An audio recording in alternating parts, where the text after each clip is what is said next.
Assalamualaikum warahmatullahi wabarakatuh. Perkenalkan, saya Hasan Nur Alifia dari kelas 9D. Saya ingin mempresentasikan tugas IPS tentang perubahan sosial budaya. Perubahan sosial adalah proses berubahnya tatanan atau struktur dalam masyarakat yang memengaruhi sistem sosialnya.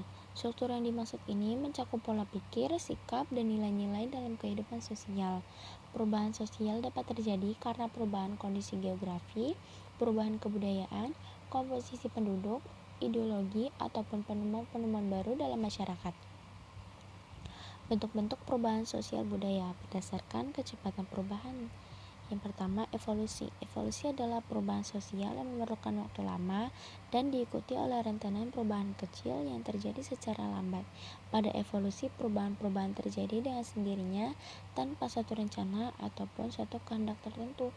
Contohnya, perubahan evolusi adalah modernisasi menyebabkan terjadinya perubahan sistem perbankan dan sistem transportasi. Yang kedua, revolusi. Revolusi adalah perubahan sosial yang berlangsung dalam waktu yang cepat dan hal-hal mendasar dalam masyarakat ikut mengalami perubahan.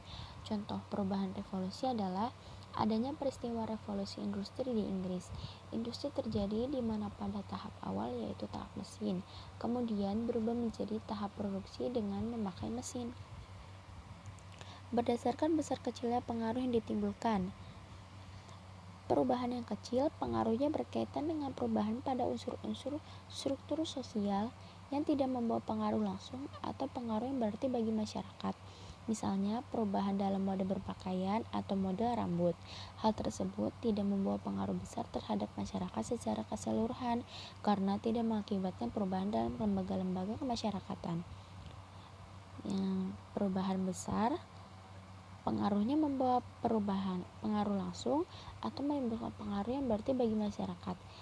Sebagai contohnya, perkembangan teknologi pertanian yang begitu pesat melalui sistem pengolahan lahan pertanian dengan teknologi dan mekanisasi, yaitu dengan pengolahan lahan dengan traktor. Akan tetapi, kehadiran traktor ini dianggap menghancurkan sumber mata pencaharian buruh tani. Para buruh tani pun kehilangan mata pencahariannya. Hal ini menandakan perubahan yang dialami di bidang pertanian membawa pengaruh besar yang mengarah ke sifat disintegrasi. Berdasarkan ada tidaknya perencanaan perubahan. Perubahan yang dikehendaki atau perubahan yang direncanakan merupakan perubahan yang memang diinginkan dan dikehendaki oleh masyarakat atau pihak yang menginginkan perubahan. Sebagai contohnya yaitu pembangunan jalan. Kondisi jalan di Indonesia berbeda-beda. Terdapat jalan yang sudah tertata dengan baik, misalnya beraspal mulus, dan terdapat jalan yang kondisinya belum beraspal. Lalu ada perubahan yang tidak dikehendaki atau perubahan yang tidak direncanakan adalah perubahan yang terjadi di luar jangkauan pengawasan masyarakat.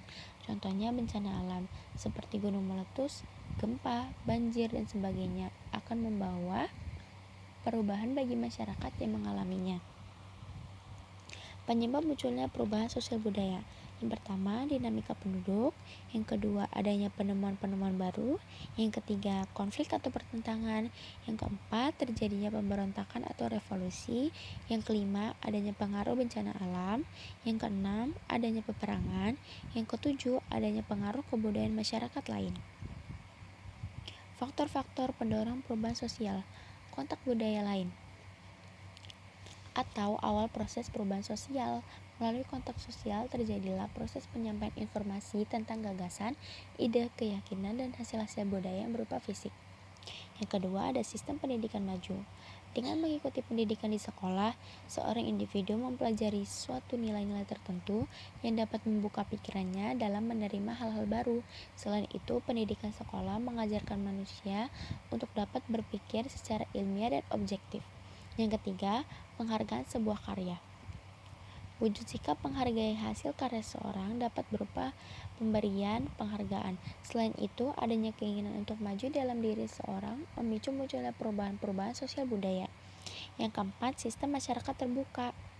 Melalui kerja keras dan melakukan perubahan-perubahan, seorang individu mencapai kemajuan diri guna meningkatkan strata.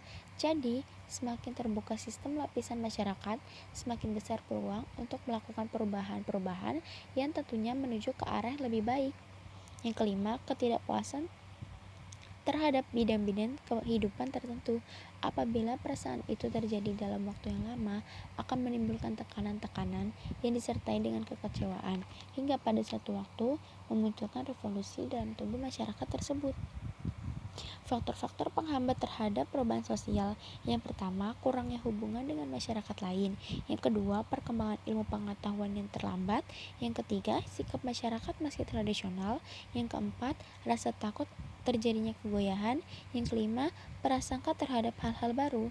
Yang keenam, ikatan adat istiadat. Dan yang ketujuh, hambatan yang bersifat ideologis. Proses terjadinya perubahan sosial budaya. Yang pertama, difusi. Difusi merupakan proses penyebaran berbagai unsur pembentuk kebudayaan, baik berupa ide, keyakinan, dan sebagainya. Yang kedua, akulturasi. Akulturasi merupakan sebuah proses masuknya suatu kebudayaan asing ke dalam sekelompok masyarakat hingga unsur kebudayaan asing itu dapat diterima dan diolah ke dalam kebudayaan masyarakat tersebut. Yang ketiga, asimilasi. Asimilasi timbul jika ada dua individu atau kelompok masyarakat dengan latar budaya berbeda berinteraksi dengan intensif dalam jangka waktu yang lama. Proses perubahan sosial ini merupakan usaha untuk mengurangi perbedaan antar golongan masyarakat guna mencapai suatu tujuan demi kepentingan bersama. Yang keempat, akomodasi.